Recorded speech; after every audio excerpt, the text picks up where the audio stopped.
नमस्कार दोस्तों, स्वागत है आप सभी का हमारी इस खास वीडियो में। आज हम बात करने वाले हैं नीट एमबीबीएस के बाद लागू होने वाले अनिवार्य सेवा बॉन्ड के बारे में, यानी कंपलसरी सर्विस बॉन्ड के बारे में।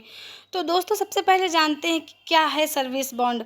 जब जब कोई छात्र सरकारी मेडिकल कॉलेज या फिर राज्य कोटे की सीट से एमबीबीएस की पढ़ाई करता है तो उस पर सरकार द्वारा यह कंपलसरी सर्विस बॉन्ड लागू किया जाता है।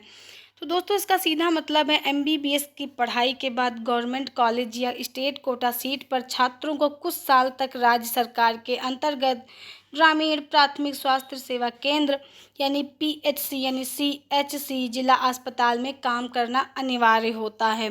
तो दोस्तों, क्यों लागू किया जाता है यह बॉन्ड? सरकार एमबीबीएस की पढ़ाई पर बहुत ज़्यादा खर्चा करती है ताकि ग्रामीण और पिछड़े इलाकों में डॉक्टरों की कमी ना हो, इसलिए छात्रों पर पढ़ाई के बाद सरकारी सेवा देना जरूरी किया जाता है।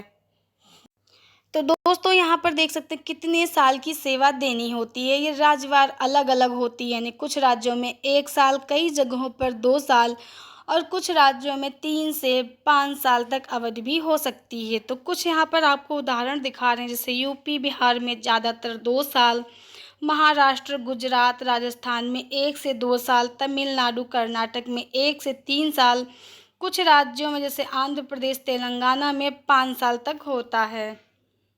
तो दोस्तों, यहाँ पर बात कर लेते हैं बॉन्ड अमाउंट कितना होता है।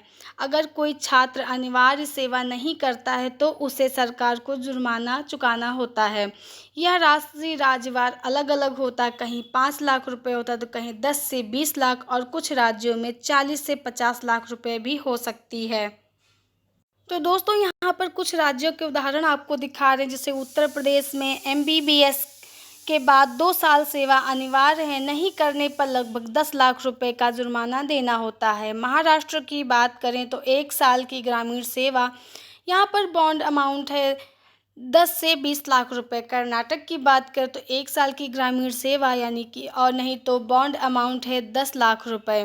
आंध्र प्रदेश की वहीं पर बात करें, आंध्र प्रदेश और तेलंगाना की, तो 5 साल की सेवा या फिर 40 से 50 लाख रुपए तक यहाँ पर आपको जुर्माना पड़ सकता है। यहाँ पर कुछ मुख्य बातें आपको बताते हैं। यह बॉन्ड सिर्फ सरकारी कॉलेज और सरकारी कोटे की सीटों पर लागू होता है। प्राइवेट कॉलेज या मैनेजमेंट कोटा पर आमतौर पर ऐसा बॉन्ड नहीं होता है। हर साल सरकार इस नियम में बदलाव कर सकती है। तो दोस्तों, यह थी जानकारी नीट एमबीबीएस के कंपलसरी सर्विस बॉन्ड के बारे में। अगर आपको वीडियो अच्छी लगी हो तो इसे लाइक शेयर सब्सक्राइब ज़रूर करें। धन्यवाद।